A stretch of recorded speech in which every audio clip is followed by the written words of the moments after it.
नमस्कार साथियों, हमारे इस मंच पर आप सभी का स्वागत है। दोस्तों, जैसा कि हम लोकसभा का विश्लेषण कर रहे हैं, एनालिसिस कर रहे हैं और ये देख रहे हैं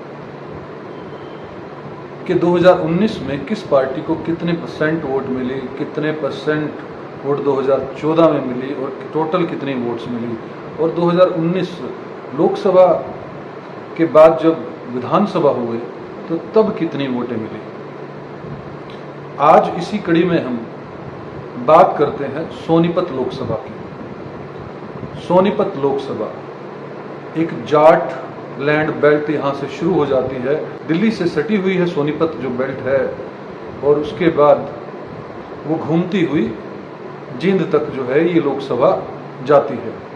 अगर सोनीपत लोकसभा की हम बात करेंगे ना, तो हम देखेंगे कि सोनीपत लोकसभा जो है वो सोनीपत और जींद का कुछ पोर्शन मिलाकर बनी हुई है। और सोनीपत लोकसभा के अंदर जो कॉन्स्टिट्यूंसीज आती हैं वो है गन्नौर, राई, खरखोदा, सोनीपत, गोहाना, बड़ौदा, जुलाना, सफीदो और जींद। ये विधानसभाएं मिलाकर जो है टोटल सोनीपत कॉन्स्टिट्यूंसी लोकसभा की बनती है। अगर हम बात करें सोनीपत की लिटरेसी रेट की, तो लगभग 66.71% यहाँ पर लिटरेसी रेट है। पढ़े लिखे लोग जो हैं 100 में से 66.71, लगभग 67% मान लेते, लगभग 67% मान लेते हैं इसको। और अगर हम अब बात करें यहाँ पर हिंदुओं के अलावा जो मुस्लिम परसेंटेज है वो सिर्फ 2.7% यहाँ पर मुस्लिम वोट है। और अगर हम हिंदुओं में एससी की बात करें तो यहाँ पर एससी जो है 19.47% जो है वो वोट एससीज के हैं। और अगर हम वही सिख की बात करें तो 1% के लगभग, वैसे 0.94% जो है डाटा ऐसा बताता है, और 1% मान लेते हैं सिख वोटों को। अब हम बात करते हैं 2019 के लोकसभा चुनाव की। 2019 के लोकसभा चुनाव के अंदर बीजेपी से रमेश चंद्र कौशिक जो हैं वो एमपी बने थे। देखते हैं कौन कौन यहां पर कॉन्टेस्ट कर रहे थे। अगर हम 2019 की बात करते हैं तो भूपेंद्र सिंह हुड्डा को यहां से कांग्रेस ने टिकट दिया, बीजेपी से रमेश चंद्र कौशिक को टिकट मिला, लोकतंत्र सुरक्षा पार्टी से जो है वो राजबाला सैनी को टिकट दिया गया, और जेजेपी से दिग्विजय चौटाला ने स्वयं यहां से चुनाव लड़ा। अगर हम वोट परसेंटेज की बात करते हैं तो कांग्रेस को 37% वोट जो है 2019 के लोकसभा चुनाव में मिले। अगर हम वोटों की बात करते हैं तो वोट जो है 4,21,229 वोट जो है वो कांग्रेस को यहां से मिले। अगर हम बीजेपी की बात करें तो लगभग 52% वोट जो है वो बीजेपी को सोनीपत कॉन्स्टिट्यूंसी से मिले। और अगर हम संख्या में बात करते हैं तो 5,83,988 वोट जो है वो भारतीय जनता पार्टी को मिले। अगर हम लोकतंत्र सुरक्षा पार्टी की बात करें तो राजबाला सैनी को यहां से 3.1% वोट मिला। और वहीं अगर हम बात करें नंबर्स की तो 34,958 वोट जो टोटल जो है वो लोकतंत्र सुरक्षा पार्टी को यहां से मिले। और अगर हम जेजेपी की बात करें तो दिग्विजय चौटाला को यहां से 4.5% वोट मिले और 50,904 टोटल वोट मिले। अब हम बात करते हैं 2014 के चुनाव की। 2014 के अंदर जहां पे मैं बार बार कहता हूं मोदी की लहर थी, मोदी कमबैक हुए थे, तो उस वक्त जो है किस पार्टी की क्या स्थिति थी। 2014 में कांग्रेस से जगबीर सिंह मलिक को टिकट दिया गया। अगर वहीं पर बीजेपी की बात करें तो रमेश चंद्र कौशिक को ही टिकट मिला वहां से। और अगर आईएनएलडी की बात करें तो पदम सिंह को टिकट मिला। और वहीं बीएसपी की बात करें तो सुमन सिंह को, और आम आदमी पार्टी ने जय सिंह को टिकट दिया। अब बात करते हैं कि कितनी वोट मिली किस पार्टी को। तो अगर हम कांग्रेस की बात करते हैं तो कांग्रेस को यहां से 27.4% वोट 2014 में मिली, जो लगभग 2,69,727 वोट टोटल कांग्रेस को सोनीपत लोकसभा के अंदर मिली। वहीं बात करते हैं हम बीजेपी की तो 35.3% वोट जो है वो बीजेपी को यहां से मिले और वोट जो है वो 3,46,979 वोट 79 वोट जो है वो बीजेपी को मिलते हैं। अगर वहीं आईएनएलडी की बात करते हैं तो 26.9% जो है वोट वो आईएनएलडी को मिलते हैं और 2,64,284 टोटल जो है वो वोट मिलते हैं आईएनएलडी को। अगर बीएसपी के सुमन सिंह की बात करें तो 2.2% वोट ही सिर्फ मिलते हैं। और अगर हम टोटल नंबर्स में बात करें तो 21,758 वोट जो है टोटल बीएसपी के कैंडिडेट को मिले। वहीं आम आदमी पार्टी को 4.9% वोट जो है वो मिलते हैं, जो कि बीएसपी से ज्यादा है। और कहीं ना कहीं काफी लोगों ने जो है वो आम आदमी पार्टी में अपना विश्वास जताया। और अगर हम बात करें 48,565 जो है वो टोटल वोट डले थे आम आदमी पार्टी को 2014 के सोनीपत की लोकसभा सीट में। अब हम बात करते हैं 2019 के असेंबली इलेक्शंस की, विधानसभा इलेक्शंस की। 6 महीने बाद 2019 में असेंबली इलेक्शन होते हैं और वहां पर असली खेल जो कि हर एक लोकसभा में हुआ वो साफ तौर पर दिखता है कि अगर हम बात करते हैं कांग्रेस को 2019 असेंबली में 33.4% वोट जो है सोनीपत लोकसभा के अंदर मिलते हैं। और अगर टोटल वोट की बात करें तो 3,68,243 वोट जो है वो कांग्रेस को मिलते हैं। अगर बीजेपी की बात करें तो 35% वोट जो है वो टोटल बीजेपी को मिलते हैं। 3,84,936 वोट जो है वो टोटल बीजेपी को मिलते हैं। आप यहां पर अगर डिफरेंस देखेंगे तो 2019 में 52% लोकसभा में और विधानसभा में 35%, सीधा डाउनफॉल और लगभग कांग्रेस के बराबर आ जाती है बीजेपी। अगर आईएनएलडी की बात करें तो 0.3% वोट मिलते हैं। 3145 वोट जो टोटल लोकसभा के अंदर आईएनएलडी को मिलते हैं। वहीं बीएसपी की बात करें तो 1.8% वोट मिलते हैं और 19,712 जो है वो टोटल वोट डलते हैं। ये था लेखा जोखा 2019-2014 का लोकसभा और असेंबली इलेक्शन का 2019 का।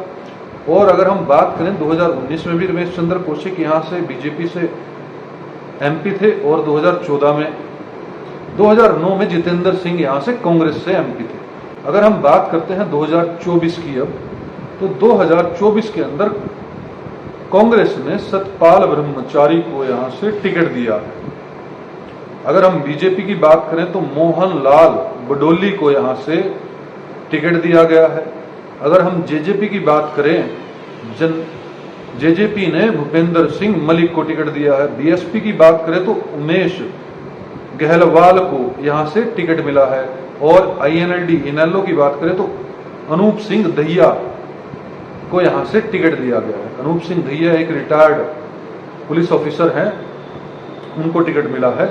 ये जो मुख्य पार्टियों के जो है वो नेता यहां से चुनाव लड़ रहे हैं।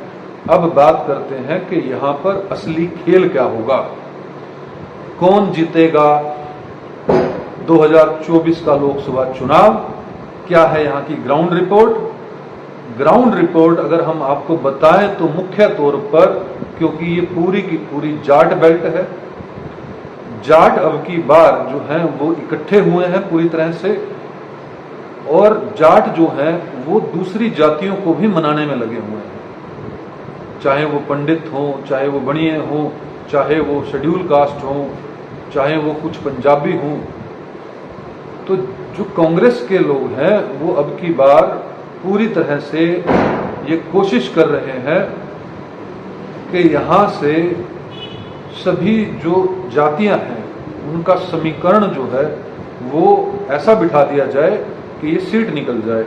वहीं पर खासी बदनामी हुई अभी 2024 में, कुछ महीने पहले जब रमेश चंद्र कौशिक की एक अश्लील वीडियो सामने आई, उससे जो है वो पूरी तरह से किरकिरी हो गई पूरी लोकसभा में बीजेपी की।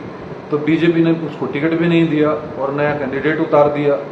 लेकिन भारतीय जनता पार्टी को अब की बार जिस तरह से करनाल में भारतीय जनता पार्टी का विरोध हो रहा है, खास तौर पर गांव की जो बेल्ट है वहां पर।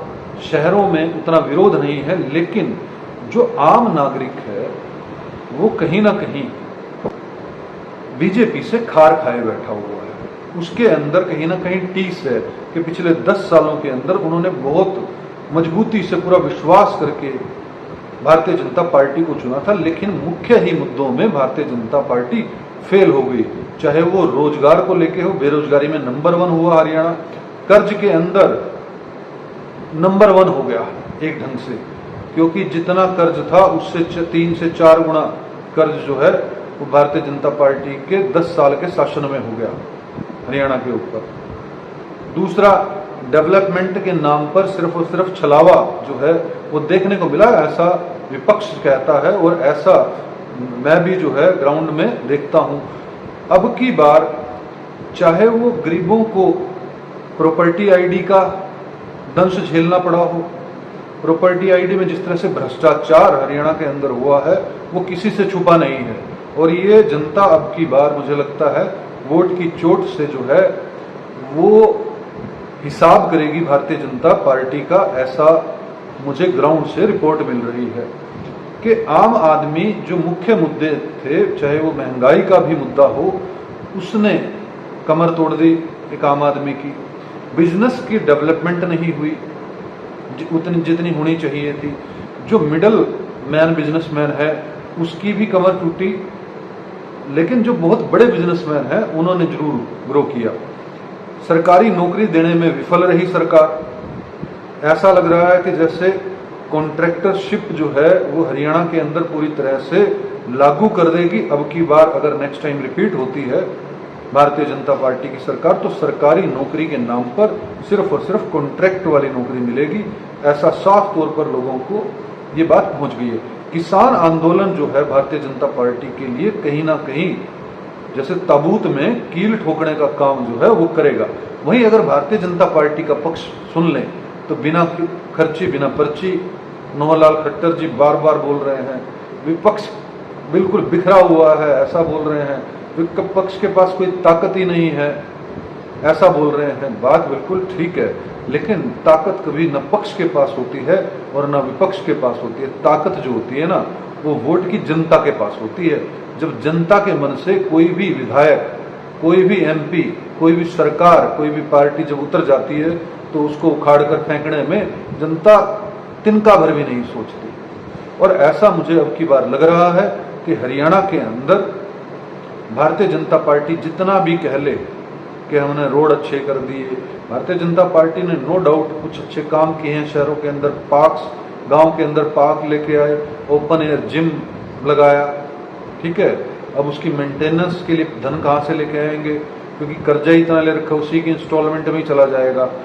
देखिए, मैं किसी का पक्ष और विपक्ष नहीं रखता हूँ, ना मैं किसी पार्टी से जुड़ा हुआ हूँ, मैं बहुत निष्पक्ष होकर ये बात कह रहा हूँ। लेकिन आम आदमी की ना ही इनकम बढ़ी है, आम आदमी को ना ही महंगाई से रिलीफ मिला है, आम आदमी को ना ही रोजगार मिला है, ना ही उसके बिजनेस चले हैं। क्योंकि बिजनेस चलाने के लिए आप लोन तो दे दोगे, लेकिन उसके लिए एटमॉस्फेयर नहीं बनाना पड़ेगा क्या सरकार को?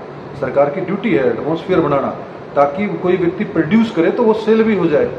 बट ऐसी फैसिलिटी जो है गवर्नमेंट ने नहीं दी, ये साफ तौर पर पिछले 10 साल में दिखता है। और अग्निपथ और अग्निवीर जैसी जो योजना आर्मी के लिए लेके आई, नौजवानों के अंदर गुस्सा भरा पड़ा है। नौजवान कहीं ना कहीं भारतीय जनता पार्टी से हरियाणा में ही नहीं पूरे देश के अंदर वो निराश साफ तौर पर दिखता है, और जिसका असर पहले और दूसरे चरण की वोटिंग में साफ तौर पर दिख गया है। तो मुझे ऐसा लगता है कि विपक्ष के अंदर जान ना होने के बावजूद भारतीय जनता पार्टी को सोनीपत की सीट पर भी नुकसान उठाना पड़ेगा। और सतपाल जो ब्रह्मचारी है वो एक साफ छवि का व्यक्ति है, और उसको वहां पर जनता जो है वो कहीं ना कहीं सपोर्ट कर सकती है। भारतीय जनता पार्टी के पास धन बहुत है, और जिस तरह से खर्चा किया जा रहा है इलेक्शनों के अंदर, ये साफ तौर पर दिखता है कि बहुत अमीर पार्टी के साथ में जनता जो कि बहुत गरीब है वो अब चुनाव लड़ रही है, क्योंकि जनता वर्सेस बीजेपी ये इलेक्शन मुझे दिख रहा है। और लेकिन ये सच्चाई तो क्या है वो 25 मई को जब लोग वोट करेंगे और 4 जून को जब रिजल्ट आएगा तब पता लगेगा। लेकिन मुझे लगता है कि मुख्यमंत्री मनोहर लाल खट्टर, नरेंद्र मोदी और नायब सिंह सैनी की बुरी तरह से हार होने वाली है हरियाणा के अंदर, ऐसा मुझे लगता है। कम से कम 5 से 7 सीट जो हैं वो गंवानी पड़ेंगी और हो सकता है 10 की 10 सीटें भी गंवानी पड़ जाए। ये कोई बड़ी बात नहीं, 11 बल्कि जो विधानसभा का करनाल से भी उपचुनाव है वो भी मुख्यमंत्री नायब सैनी हार सकते हैं, ऐसा लगता है। क्योंकि जनता वर्सेस बीजेपी का ये इलेक्शन हो गया है और जनता चुप है और 25 मई को वोट की चोट से अपना निर्णय सुनाएगी और 4 जून को इस निर्णय का रिजल्ट सारी जनता के सामने आएगा। दोस्तों, यह विश्लेषण आपको अच्छा लगा हो, एनालिसिस आपको अच्छा लगा हो तो आप इस वीडियो को लाइक कीजिएगा, शेयर कीजिएगा और हमारे मंच को सब्सक्राइब कीजिएगा। मैं आपका बहुत बहुत धन्यवाद करता हूं, आप बहुत बहुत प्यार दे रहे हैं हमें। इस वीडियो में इतना ही। जय हिंद, जय भारत।